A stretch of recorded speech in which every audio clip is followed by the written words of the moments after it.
Hey, bonjour à tous et bienvenue au bout dans ce petit concept critique. Je vous explique très rapidement, donc avant, après, pour la simple et bonne raison que je me suis dit ça peut être sympa avant d'aller voir le film, dire ce que j'attends du film, si je suis hypé ou pas du tout, et après le film, avoir ma réaction. Ça peut paraître con comme ça, parce que voilà, tous les critiques peuvent dire bah, j'ai été voir le film et avant j'attendais ça. Mais ça peut être drôle, dans le sens où, si je suis beaucoup trop hypé par un film, je peux l'avoir vu et avoir vu une merde. Et être hyper déçu. Ça peut être drôle. Et dans le sens inverse, je peux être absolument pas hypé par le film, m'en foutre totalement, aller le voir juste pour aller le voir et voilà, juste pour en parler après quoi. Et finalement, en ressortir épaté. Et ça, le pire, c'est que ça m'est déjà arrivé dans le sens et dans l'autre cette année. Ça aurait pu marcher déjà. Et pour vous donner des exemples tout cons, genre cette année il y a eu Redin que j'attendais beaucoup et que j'ai pas aimé, on peut aimer, mais moi j'ai pas aimé personnellement. Et il y a aussi La Belle et la Bête que j'attendais énormément, où je me suis dit putain ça peut être vachement bien. Il y avait des lives de Cendrillon, il y avait le live de Le Livre de la Jungle qui était vachement bien. Mais celui-là, on a beau dire qu'il est bien, c'est vraiment pas bien. Objectivement, c'est vraiment pas bien. Et justement, dans le sens où j'attendais pas du tout les films, il y avait genre La Grande Aventure Lego, Batman, que j'attendais pas du tout, j'allais voir juste pour la 3D. Car la 3D il était assoupliable, mais le film était génial, le rythme était fou. Sinon il y avait également Logan que j'attendais absolument pas, en plus je l'avais dit dans ma vidéo détente, taxe cinéma et collection, où on me demandait, et justement voilà, j'avais pas du tout d'attente pour ce film, et j'en suis ressorti mais c'est dingue quoi. Et donc du coup, j'ai kiffé le film. Et dernière raison que je pourrais citer juste pour donner mon avis sur le film d'ailleurs, Life Origin Inconnu, je comptais pas aller le voir spécialement, je suis pas fan de SF, et pourtant, c'est un film de fou, il faut le voir. Mais bon, venons-en à mon mouton. Qu'est-ce que j'attends de Pirates des Caraïbes 5 en gros? Faut savoir que Pirates des Caraïbes 5 c'est l'une de mes plus grosses attentes de 2017. Ça fait 2-3 ans putain que j'attends le film. Et honnêtement, je suis extrêmement hypé. Et c'est pour ça que si le film est une merde, ça peut être très drôle. Pas pour moi, mais pour vous. Voilà, je pense à vous. Alors avant de parler de Pirates des Caraïbes 5 et de mes attentes pour Pirates des Caraïbes 5, il faut savoir que j'attends Pirates des Caraïbes 5 non pas pour rien, et non pas depuis 2-3 ans, depuis qu'ils ont annoncé sa sortie, la préparation du projet, mais parce que je suis un grand amoureux de Pirates des Caraïbes. Sans déconner. Il y en a qui sont fans du Seigneur des Anneaux, il y en a qui sont fans de Retour vers le futur, il y en a qui sont fans de je ne sais pas quelle trilogie épique dans le monde du cinéma. Moi, c'est Pirates des Caraïbes. Et je sais qu'il y en a beaucoup d'entre vous qui diront ouais, le premier est bien, ouais, c'est pas mal, c'est du beau divertissement. Le 2, ouais, il est un peu moins bon. Le 3, ouais, il a fait ce qu'il pouvait. Et pourtant, je suis désolé de le dire, mais ces films sont des putains de chefs-d'œuvre. Quand je parle de chefs-d'œuvre, je parle du 1, 2 et 3 de Garvaminski. Hein. Le 4, il est moins bon, je leur parlais, mais attention les gens. Ce qu'il faut savoir, c'est que Garvaminski, avec le premier, il avait fait ça à partir d'une attraction Disney, que je n'ai pas faite personnellement, que je ne sais pas à quoi elle ressemble. Mais le mec s'est quand même dit, il a fait l'attraction Disney, il s'est dit putain, Disney, je veux faire le film. Ou après, je sais pas si c'est Disney qui lui a dit, écoute, Garvaminski, tu peux nous faire ça, hein. On s'est dit tiens, t'as fait de plutôt bons films avant, on te conseille de le faire. Voilà, ça peut être cool. Donc je sais pas comment ça s'est passé, mais en tout cas, le mec a fait ça à partir de l'attraction Disney Pirates des Caraïbes, et ça a marché de fou. S'ensuit le 2 et le 3 qui sont sortis, je ne sais plus quelle année, mais c'est sûr que le 3 est sorti en 2007. Le 3 est juste dingue, mais il y en a beaucoup qui vont dire, arrête du calme, c'est pas des chefs-d'œuvre, c'est des très bons divertissements machin. Ceux qui disent ça, c'est ceux qui soit ne les ont pas vus, hein, le 2 et 3, soit que vous avez vu le 2 et le 3, et que vous n'avez strictement rien compris à la vision et au talent, et au génie même, j'ai envie de dire, de Garvaminski. Le mec a créé des visuels fous, le mec a créé des scénarios fous, le mec a réinventé le mythe du pirate au cinéma. Je vous souviens que les pirates au cinéma, c'était ça, à l'époque. Je sais pas si on est sorti avant Pirates des Caraïbes, un peu avant, mais putain, ce mélange d'humour, de pirates, en plus il n'y a même pas de sang. Ça a l'avantage de montrer que c'est vachement violent, mais sans montrer d'hémoglobine. Bref, pour moi, Pirates des Caraïbes, c'est une trilogie extrêmement importante dans l'histoire du cinéma. Je le dis haut et fort parce que franchement, j'en ai marre que tout le monde dit que le 2 et le 3 sont pas trop mal et un simple divertissement, alors que absolument pas putain. Franchement les mecs, revoyez les films, et franchement, demandez-vous ce que vous venez de regarder. Personnellement, je suis pas fan du Seigneur des Anneaux, je ne suis pas un grand fan de ça, ça me divertit sans plus. Mais je peux pas m'empêcher de me dire, objectivement, cette trilogie est folle. Peter Jackson, t'as fait du génie, putain. Et donc c'est pour ça que pour moi, Garvaminski est un putain de génie avec cette trilogie. Il faut le dire. Franchement, je ne comprends pas les critiques sur le 2 et le 3 qui sont mais absolument des monstres du cinéma, putain. Rien que le 3, mon dieu. Après aussi pour parler du 4, en gros, je déteste pas le 4. Je sais qu'il y en a beaucoup qui n'ont pas aimé le 4, mais je comprends même pourquoi aujourd'hui. Parce que le 4, moi je l'aime bien parce que je suis fan de la trilogie, la première trilogie, Du coup, le 4, pour moi, est honteux, mais pas mauvais. Il reste bon. Mais bon, c'est sûr que si vous trouvez le 2 et le 3 juste divertissant, le 4 va vous paraître machine à pognon. Alors que pas du tout, le mec il a quand même fait le plus gros budget de l'histoire du cinéma, si je me trompe pas. Si t'appelles ça une machine à pognon, le mec il doit rentabiliser tout ce pognon là quand même. S'il fait pas le travail par passion, je vois pas ce qu'il fait les mecs. Après ça peut arriver à un réalisateur de se tromper, de faire des conneries, de mal écrire son truc. Au début on se rend peut-être pas compte de ce qu'on réalise, de ce qu'on fait. On se dit ouais ça va être vachement bien et finalement on se dit ah merde, je me suis un peu planté là-dessus. Ça arrive putain. Et là je pense que ce qui est arrivé avec ce film c'est vraiment ça. Rien que Bras Benoît dans le film n'avait aucun background, aucun charisme. Toujours à appeler son quartier maître pour lui demander des trucs. C'était presque le père à sa fille dans le film. Et c'est ça vraiment qui est dommage. Et à la fin, quand il est mort, oh mon dieu, je dis qu'il est mort, spoiler, mais qu'il y en a à foutre du 4, sérieusement. À la fin, il meurt et bah on s'en fout. Et c'est assez dommage. Bref, le 4 pour moi n'est pas une merde. N'est pas une daube. Vous pouvez penser ce que vous voulez. Mais il y a quand même la passion derrière. Même s'il y a des trucs assez mauvais dans le 4, qui sont assez honteux, je dois vous l'avouer, même moi qui suis amoureux de la trilogie de Gore Verbinski. Mais voilà, en gros, le film est pas mauvais. Il est juste bon. Du calme les gens. Donc voilà, après cette très longue intro, je vais pas m'attarder dessus. Qu'est-ce que j'attends de Pirates des Caraïbes 5, Dead Men Tell No Tales. Ah oui d'ailleurs, je dis le titre en VO parce que le titre en VF, non. Juste pas vraiment. La vengeance de Salazar. Encore Salazar ça passe, mais ça vous rappelle pas, à titre de mauvais film de Luc Besson, La vengeance de Salazar? Ah, c'était pas bien. Non, et puis même la vengeance, enfin, ça fait tellement cliché aujourd'hui au cinéma, enfin, je suis sûr même dans les bouquins ça fait cliché la vengeance. Donc voilà, ça peut fonctionner, je dis pas le contraire, mais la vengeance, merde les mecs, Dead Men Tell No Tales ça veut dire les hommes morts ne racontent pas d'histoire. Bon c'est vrai qu'en VF ça fait pas terrible, mais inventez autre chose les mecs, vous aviez le temps, trouver un meilleur titre, putain. Bref, qu'est-ce que j'attends depuis Pirates des Caraïbes 5, Dead Men Tell No Tales? Tout simplement que j'espère que la trilogie déjà va renaître du bon pied, déjà. Mais surtout qu'au début, avant que les bandes annonces sortent, j'avais vu l'espèce de crâne, et je me suis dit, putain, ça fait presque un masque carnaval, les gens, voilà, je surtout n'étais pas fan. Les premières bandes annonces sont arrivées, ça révélait un Salazar plutôt classe, on va dire, mais c'est vrai que j'avais très peur qu'il fasse les mêmes conneries que Barbe Noire. En gros, ne pas avoir vraiment d'enjeu, parce que Barbe Noire, à part sa fontaine de jouvence, d'ailleurs tous les personnages du film, à part la fontaine de jouvence, il y avait un qui le voulait d'autre. Fontaine de jouvence, fontaine de jouvence, fontaine de jouvence, bitch. Et donc j'avais très peur que ça fasse la même chose avec Salazar.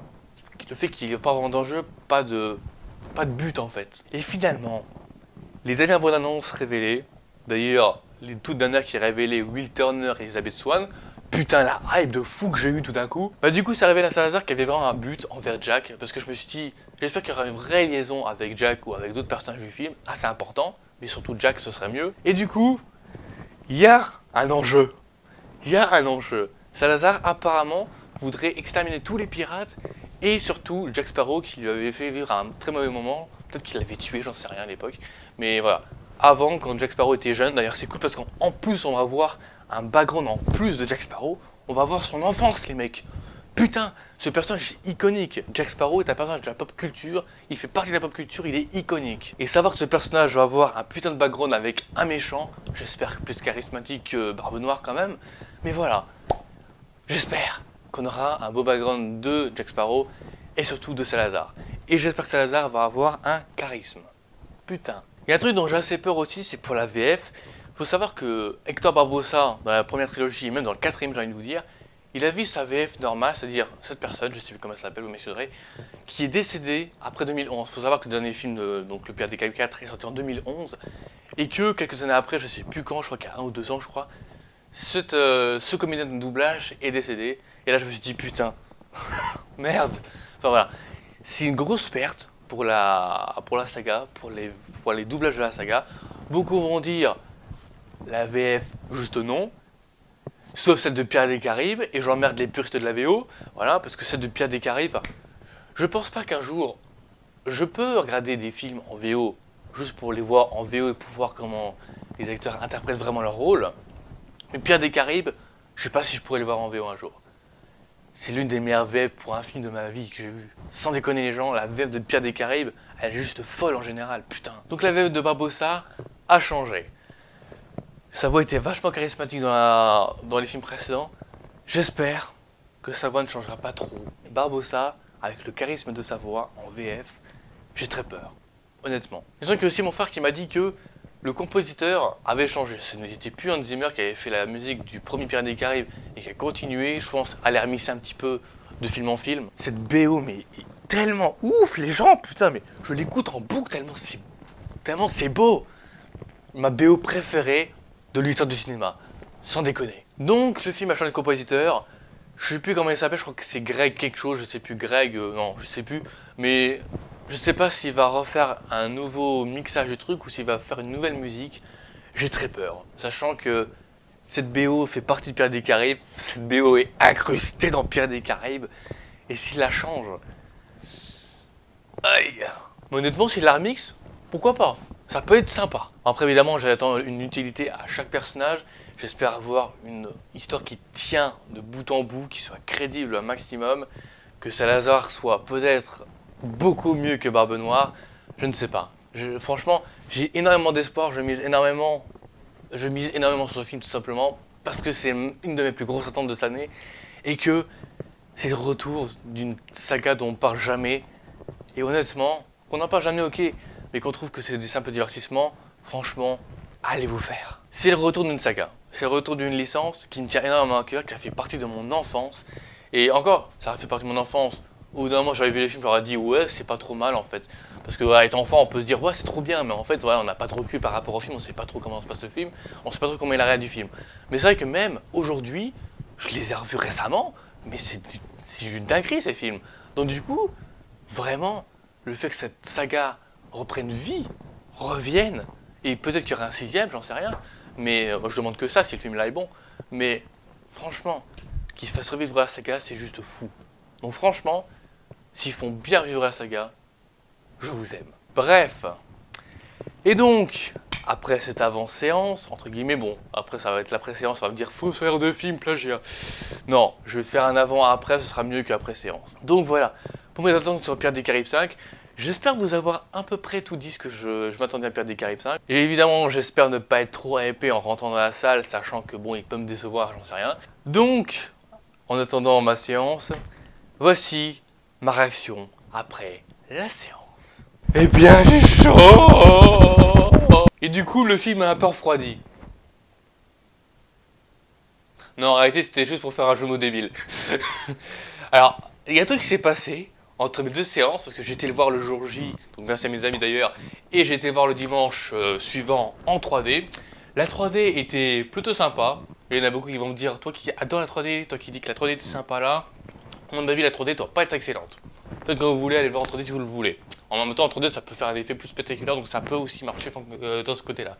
Mais en tout cas, Pirates des Caraïbes 5, Dead Man Tell No Tales, je trouve personnellement que c'est un très bon film. Voilà, donc je vais en parler, vous inquiétez pas. Alors oui, je vous ai dit, il s'est passé un truc entre les deux séances. C'est-à-dire que, première séance, je suis sorti assez mitigé quand même, tel des vagues. Et mitigé, mais vers le bon. C'est-à-dire qu'il y a beaucoup de trucs que j'ai trouvé un petit peu... On va dire que c'est compliqué. Mais d'autres trucs où je me suis dit, il y a quand même de l'idée les mecs. Alors, il faut se dire une chose, il y en a beaucoup qui ont critiqué le film. Mais j'ai envie de vous dire une chose. Quelle réaction vous avez eue quand vous avez vu tous les éléments de la bande-annonce? Genre la bande-annonce finale. Quand vous avez vu Salazar, quand vous avez vu le background de Jack Sparrow, enfin quand il était jeune. Voilà, quand vous avez vu tous ces éléments nouveaux, genre même le bateau qui bouffe et tout, enfin, bateau qui sépare en deux. Qu'est-ce que vous avez vu comme réaction? Parce que c'est la réaction que vous auriez dû avoir dans le film si vous n'avez pas vu la bande-annonce. Donc si jamais vous avez été épaté par la bande-annonce, vous auriez dû être épaté devant le film. Donc prenez ça en compte s'il vous plaît, parce que je sais qu'il y en a beaucoup d'entre vous qui vont pas avoir la même réaction devant le film que devant la bande-annonce, parce qu'ils auront déjà vu les éléments du film dans la bande-annonce. Donc forcément, c'est autre chose. C'est une autre façon de voir le film. Donc voilà, prenez en compte tous ces éléments, parce que déjà, rien que ça, c'est du très bon. Vraiment. Alors, l'histoire en elle-même, il y en a beaucoup qui vont dire que c'est encore une fois une nouvelle malédiction, que c'est comme Will Turner qui devait sauver son père dans les précédents. Là, c'est carrément le jeune Turner, je sais plus comment il s'appelle, le père Henry Turner, qui doit encore sauver son père. Oui, effectivement, parce que la malédiction continue, les mecs, et il veut enfin pouvoir détruire la malédiction une bonne fois pour toutes. Donc il a besoin du fameux trident de Poséidon. Et là, il y a un truc que je trouve génial, c'est le fait qu'ils utilisent le trident de Poséidon dans le film. Les mecs, c'est un film de pirates, En premier lieu, on avait une malédiction. En deuxième lieu, on avait le coffre de David Jones qui continue dans le 3. Et là, on a une nouvelle légende, un nouveau mythe des océans. Et c'est le trident de Poséidon, les mecs. C'est le plus grand artefact de tous les temps dans l'océan. C'est génial d'utiliser cet objet. Enfin, franchement, les mecs, c'est dingue. Donc du coup, voilà, il aura besoin de ça pour détruire la malédiction, sachant que s'il le détruit, il pourrait détruire toute malédiction sur l'océan. Donc déjà, franchement, je trouve que c'est une très bonne idée, c'est une idée géniale. D'un autre côté, nous avons Karina Smith, donc évidemment, comme il y a marqué spoiler, je peux vous le dire, c'est la fille d'Hector Barbossa. Voilà. Alors, ce qui est cool avec tout ça, c'est que tous les personnages ont des liens entre eux, et ça c'est vachement génial, bon, je vous en parlerai après. Karina Smith, qui elle, est une astronome, à l'époque des pirates, et qui est assez jeune, je sais même pas quel âge elle a dans le film, en vrai je sais pas non plus, mais dans le film, 17-19 ans, je sais pas, tout dans le genre, enfin, peut-être la vingtaine, j'en sais rien. Mais voilà, en tout cas, elle a ses motivations, elle aussi, elle a vraiment un but, c'est de trouver le trident de Poséidon, elle aussi, avec la carte qu'aucun homme ne sait lire, qu'aucun homme ne peut lire, parce que c'est une carte avec, enfin, c'est une carte dans le ciel, c'est les étoiles en gros. Donc déjà rien que ça, avoir une femme forte, intelligente, qui est assez badass quand même, déjà ça c'est plutôt cool quand même, parce qu'à l'époque des pirates, c'était pas le cas. D'ailleurs il y en a beaucoup qui vont dire, ouais mais dans le film et tout, ils parlent de putes, machin, de cuisine et tout. Les mecs, alors déjà les jeux de mots sont assez bien amenés je trouve, bon après ça c'est un humour qui correspond à certains et pas à d'autres, voilà encore une fois. L'humour c'est très subjectif les mecs, mais en tout cas, faut se mettre dans le contexte de l'époque les mecs. À l'époque des pirates, les femmes, bah, c'était la cuisine, le ménage, la lessive, tout ce que vous voulez. Voilà, on était réduits à ça à l'époque, et c'est comme ça, c'est le contexte de l'époque. Et encore, dans le film, du coup, c'est une putain d'astronome. C'est une putain de femme intelligente. Donc, merde les mecs, je sais pas moi. Donc voilà, déjà, rien que ça, c'est super d'avoir une fille comme ça, voilà, qui se défend, etc., qui sait se camoufler, qui sait machin. Qui rencontre donc, après des péripéties avec Jack Sparrow, dont je vais reparler après, qui rencontre donc le jeune Henry Turner, qui lui a pour motivation, comme je vous l'ai dit. Donc voilà, ils vont d'ailleurs créer des liens, donc ça, c'est plutôt bien aimé d'ailleurs. Et Jack Sparrow, on y vient. Jack Sparrow, que beaucoup ont gueulé dessus, comme quoi c'était un mec qui avait totalement changé, dont c'est devenu un clown, je ne sais pas trop quoi. Je peux comprendre. Je peux comprendre dans le sens où, même moi, premier visionnage, je me suis dit, qu'est-ce qu'ils ont fait de Jack? Je ne comprends pas. Je déteste pas, mais j'aime pas trop non plus. Le fait est que, c'est vrai que au premier visionnage, je me suis dit, Jack Sparrow, il est bourré. Et après, il est plus trop bourré, mais il l'est quand même. On sait pas trop comment la transition entre les deux, parce qu'il n'y a pas trop de transition, parce qu'il est tout le temps bourré. Et finalement, deuxième visionnage, je sais pas pourquoi. Là, je pourrais pas vous expliquer. Je trouvais que Jack était parfait. Je sais pas. Je vous dis, je sais pas du tout. Voilà. Alors c'est vrai, Jack Sparrow, au début des films, enfin, premier, deuxième, troisième, c'était un gros débrouillard. Là aussi, mais beaucoup moins. On va dire que dans ce film-là, il se fait plus avoir qu'autre chose. Voilà. Même s'il se débrouille avec le requin fantôme et son espèce de canot, voilà, à faire du ski nautique, entre guillemets. Voilà. Ça, c'était plutôt ingénieux de sa part. Je me suis dit, ouais, ça, c'est vrai que c'est... Voilà. C'est pas con, mais j'utilise vraiment tous les éléments de décor. Donc déjà, de ce côté-là, c'est bien. Mais voilà, Jack Sparrow fait de l'humour de beauf beaucoup moins subtilement qu'avant. Et il y en a beaucoup qui vont vous dire, mais attends, il faisait jamais de blague de beauf. Rien que dans le premier. Vous souvenez-vous à la scène où il arrivait à capturer Elisabeth et qu'Elisabeth le rhabillait avec ses trucs et tout, et lui disait attention bijoux de famille. Rien que déjà là, c'était très subtil, hein, mais c'était ça. Et même dans les autres films, il faisait aussi ce genre de blague, un petit peu tiré sur le sexe, mais c'était beaucoup plus subtil. Là, les mecs, ils se sont dit on va se lâcher, on s'en bat les steaks, mon gars, et on va faire de l'humour de beauf assumé. Subtil, mais beaucoup moins qu'avant. Et enfin, après, on aime ou pas l'humour de beauf, hein, je veux dire, voilà, bon, c'est plus subtil que Bigard quand même, mais en tout cas, voilà, ça fonctionne.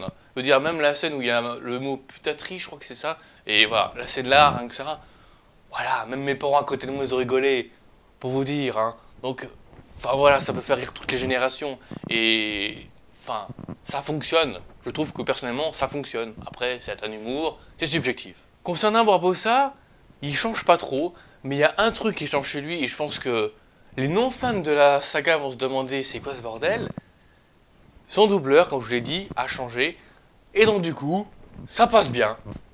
Voilà, j'ai rien de plus à dire en fait sur Barbossa parce que Barbossa est devenu corsaire, je crois. Enfin, il était déjà corsaire dans le quatrième. D'ailleurs, un truc que je comprends pas, c'est que dans le quatrième, il est devenu corsaire et à la fin, il redevient pirate. Il dit on va à Tortuga. Et là, il redevient corsaire. Il me semble qu'il est devenu corsaire parce que Barbe Noire avait coupé sa jambe et pris son Black Pearl dans une bouteille. Du coup, pour se venger, il a voulu devenir corsaire et pouvoir voilà, devenir un peu plus puissant. Et là, je sais pas, il est redevenu corsaire. C'est pas expliqué. À moins que ce soit expliqué, mais j'ai pas fait gaffe. Même au bout de visionnage. Donc je sais pas. Mais bon, il est devenu corsaire, il a toute une flopée de bateaux, apparemment, d'après l'équipage de Jack, qui abandonne Jack d'ailleurs. Mais voilà. En tout cas, sa VF, je la trouve bien.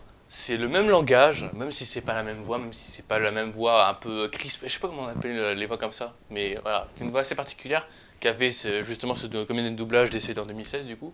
J'avais vu les dates après la séance, mais voilà. En tout cas, sa VF est très bonne. Voilà, j'ai rien de plus à dire, il a toujours le même langage, toujours la même façon de faire. Et ses motivations, il n'en a pas au début, et après on lui dit que Salazar est arrivé et revenu du royaume des morts. Et justement, transition. Salazar donc, comme l'avait dit la bande-annonce, il a les motivations nécessaires. Alors, il faut savoir que c'est pas un méchant à la hauteur de Davy Jones. Et c'est pas un mal en soi. Le film dit très clairement au début, à la première scène où il apparaît, Salazar dit à Horry Turner, ne me crains pas, j'épargne toujours un homme sur le navire. Il faut savoir que Davy Jones faisait jamais ça, il tuait tout le monde. Et là, il se dit, écoute, ne me crains pas, au pire, c'est Jack Sparrow que je veux, c'est pas toi. Et justement, alors, il me semble que, je sais pas si le fait que ce soit un fantôme qui a deviné qu'il voulait Jack, parce qu'à mon avis, il savait pas qui c'est le jeune là, et donc du coup, voilà, je sais pas. Donc voilà, il y a toujours des trucs comme ça que on sait pas trop si c'est expliqué ou pas. Pour ça, je dis que c'est pas un film parfait, mais voilà, c'est qu'il y a du bon. Donc justement, voilà, il dit, je sais que tu cherches Jack Sparrow, et tu te dis, ah bon, tu le sais? Enfin, je sais pas si c'est dû à un fantôme, est-ce que c'est un Deus Ex Machina, parce que je suis un fantôme, je sais pas. Et donc du coup, Salazar, je trouve que c'est un très bon méchant, et que je pense que si ça devait conclure, enfin si vraiment le méchant qui devait conclure la saga, il le ferait bien, simplement parce que c'est, voilà, c'est vraiment les origines de Jack qui sont expliquées avec ce méchant, et je trouve ça absolument fou qu'ils aient réussi à créer un méchant qui réussissent à expliquer les origines de Jack Sparrow. Vraiment, le fait que ce soit le mec qui veut exterminer tous les pirates, qu'il n'a pas réussi à en exterminer un, ça fait presque penser à Astérix et Obélix, genre les Romains ils envahissent la Gaule sauf une tribu de Gaulois. Et là c'est vraiment ça, c'est vraiment, il va détruire tous les pirates, il n'en détruit pas un parce qu'il résiste toujours et encore et toujours. Donc je trouve ça vachement bien. Bon après voilà, donc je vous ai dit j'ai comparé ça à Astérix, pour preuve que c'est pas forcément nouveau comme truc. Mais dans l'univers Pirates des Caraïbes, c'est génial. Vraiment les mecs, c'est génial. Donc voilà, l'histoire de Salazar, je trouve qu'elle est vachement bien foutue. Après, je peux pas vous en dire plus. Le film, il est comme ça, et je trouve ça vachement bien, quoi. Beaucoup vont dire pourquoi est-ce qu'il a les cheveux qui flottent. Parce qu'il est mort dans l'océan, et parce que c'est un design de méchant d'océan, les mecs. Et ses cheveux flottent, ils n'avaient encore jamais fait ça dans la saga, et je trouve ça absolument génial qu'ils aient trouvé le moyen de trouver un design pareil et de faire flotter les cheveux. Vraiment. Je trouve que l'idée là est vraiment pas conne. Vraiment. Maintenant, venons-en au plus, entre guillemets, douloureux. Parce que c'est vrai qu'il y a quelques trucs. Il y a des incohérences au niveau de l'univers original de Verbinski, donc au niveau de la trilogie. Le coup du compas, déjà. Parce qu'il est vrai que dans le deuxième Pirates des Caraïbes, on apprend que quand Tedalma, donc Calypso, oulala spoiler de la première trilogie, mais bon, si vous avez regardé cette critique, c'est sûrement que vous avez vu la première trilogie. Le fait est que Jack Sparrow avait dérobé le compas à Tedalma, et on apprend dans ce film-là qu'effectivement, c'était un membre de l'équipage à l'époque de Jack qui lui avait donné le compas. Alors, est-ce que c'est le même compas? Enfin, oui, ça doit être le même compas, mais est-ce que Tedalma ne lui avait pas repris le compas? Et donc du coup, il l'avait repris lui à son tour. Il peut y avoir des explications comme ça, c'est un peu gros ce que je dis, mais ça peut être expliqué. C'est une incohérence dans l'univers, mais ça peut être expliqué. Alors effectivement, il y a aussi, en plus du compas, le cas de William Turner qui a, lui, des maquillages de poissons. Beaucoup vont dire, ceux qui ne connaissent pas précisément tous les éléments de la première trilogie, on se dit, bah c'est normal, il a été maudit. Sauf que le truc, c'est que dans la troisième trilogie, dans le troisième film, on apprend que Calypso avait donné cette malédiction de poulpe à Davy Jones, parce qu'en plus de sa malédiction qu'il resterait 10 ans en mer et qu'il aurait droit à une journée à terre avec elle, il n'a pas conduit les morts au royaume des morts. Donc du coup, pour cette trahison, Calypso lui a mis encore plus de malédiction et l'a fait devenir poisson en gros. Et Will Turner, lui, aurait pas dû avoir tout ça parce que justement, au début, bon déjà à la scène post-générique du 3, on voit qu'il a clairement pas le maquillage et tout. Déjà, on comprend l'incohérence. Donc du coup, voilà, pourquoi est-ce qu'il est en poisson, Will Turner? Est-ce qu'il n'aurait pas conduit les morts à l'antre également? Mais c'est même plus du domaine de Calypso, parce que Calypso, elle en voulait à Davy Jones parce que c'était son amoureux, etc. Et là, c'est pas le cas. Donc, est-ce que ça peut s'expliquer? Peut-être, je sais pas. C'est vrai que de ce côté, c'est compliqué. Après, je ne veux pas spécialement au film pour tout ça. C'est des incohérences, certes, mais les mecs, ce n'est que 5% dans l'univers, tout ça. C'est des éléments qu'on passe assez vite, même si c'est des éléments importants. Mais rien que le compas, déjà, le compas, encore, la malédiction de Will Turner, donc de Davy Jones de départ, c'est assez important. Mais le coup du compas, les mecs, il y a pire. Vraiment, il y a pire. De plus, si, comme la scène post-générique le dit, que Davy Jones peut-être reviendrait, là par contre, on va créer l'incohérence ultime de l'univers, si c'est le cas. Parce qu'on ne peut pas faire revenir Davy Jones, c'est pas possible. Voilà. Par contre, mes parents m'ont dit, est-ce que c'est Barbossa qui reviendrait en poisson? On peut faire toutes les théories possibles et imaginables, sachant que rien nous est révélé dans ce post-générique. Je ne sais pas. Donc, on peut s'attendre à tout, parce que après cette scène post-générique, j'imagine pas la fin de la saga. Encore la scène post-générique du troisième, clairement ça aurait pu être la fin de la trilogie, du coup, mais là, je vois pas. Je me dis, il y aura forcément un sixième. Il y en a beaucoup qui vont me dire, non, pas sixième, stop, arrêtez la licence. C'est bon là, on a eu la fin. On a eu toutes les malédictions de détruites avec le traité de Poséidon détruit. Stop. Je sais pas. Moi, personnellement, pléonasme, personnellement, je dis pas non pour un sixième. Parce que je suis fan de la trilogie, je suis fan de toute la saga. Même si 4 est moins bon de tous, j'aime bien le 4. Voilà, je suis pas contre. Même si c'est des trucs assez honteux comme je vous l'ai dit. Mais je suis pas contre. Le cinquième, pareil.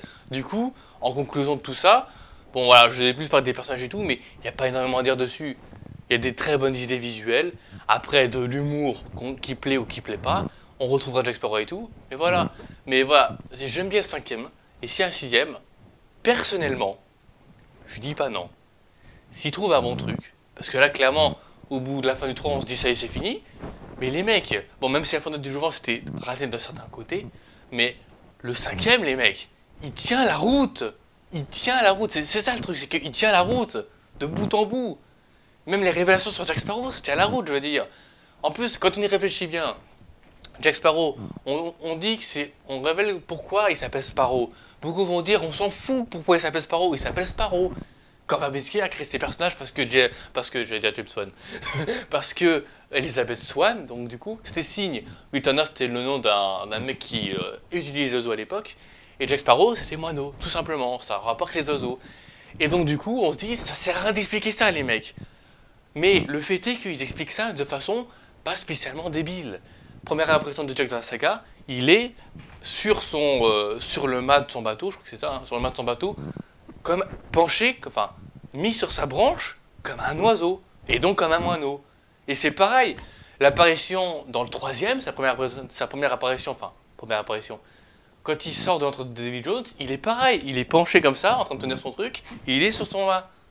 Il est sur son mât, comme un moineau. Et c'est les meilleures apparitions de lui dans la saga en mode badass. Donc oui, ça fonctionne de ce côté-là. Donc voilà, pour moi ça fonctionne, et je comprends. Et c'est pour ça, je peux comprendre qu'on soit contre les explications comme ça. Même ceux du compas, on n'avait pas besoin. Mais, même si le compas c'est incohérent plus ou moins, c'est pas énorme comme incohérence, putain. Le coup du moineau, franchement, c'est crédible. Ça plaît peut-être pas à tout le monde, mais c'est crédible. Et dans le sens où c'est crédible, eh ben, c'est très bon. Donc je pense avoir à peu près tout dit sur Jack Sparrow. Alors pour ceux qui n'ont pas compris certaines vannes du film, parce que une que j'avais compris et l'autre qu'on a dû m'expliquer, alors c'est pas énorme. Hein. Le fait est que quand Jack débarque dans le truc d'astronomie du mec avec Karina Smith déjà présente, il dit est-ce que vous quatre, etc., je sais plus trop quoi. Alors qu'ils étaient que deux. Parce que le mec était bourré et voyait double. Voilà. Oui, je te d'expliquer ça, au cas où. Et pareil, on découvre l'oncle d'ailleurs de Jack Sparrow. Alors je ne sais plus par qui c'est joué. Je sais plus. Pourtant c'est un nom connu, hein. Je sais plus, enfin bref. Et donc du coup, le mec lui raconte la blague. C'est un squelette qui entre dans un bar qui commande une bière et une serpillière. À votre avis? Alors déjà, ça fait un peu référence au premier Pirates des Caraïbes quand Barbossa buvait son rhum ou son vin, je sais pas trop quoi, qui le buvait et que tout le rhum passait à travers ses os et ses côtes, etc. Et donc ça tombait par terre. Donc une bière, une serpillière par terre. Voilà. Donc je n'avais pas compris ça au début. Donc voilà, c'était juste pour la vanne. C'était juste voilà parce que ça me fait marrer. Pareil, dernier élément que je voulais souligner, je viens de penser à l'instant. Le bateau de Salazar mange, mais quand il bouffe un navire, le navire s'enflamme. Je ne sais pas. Est-ce que c'est dû au fait que c'est un navire fantôme et qu'il a tous les pouvoirs et que parce qu'il s'est fait cramer à l'origine, il peut créer du feu? Je sais pas. Je sais pas si. Je pourrais même pas dire si c'est une incohérence ou pas parce que de toute façon c'est un navire fantôme et que déjà il marche sur l'eau. C'est que là, ça pète la classe. Mais voilà. Est-ce que c'est vraiment une erreur ou est-ce que c'est parce que c'est un vaisseau fantôme qui a pris feu de toute façon, donc qui peut créer du feu, étant cramé de base. Donc, c'est une possible incohérence, mais ça peut être expliqué.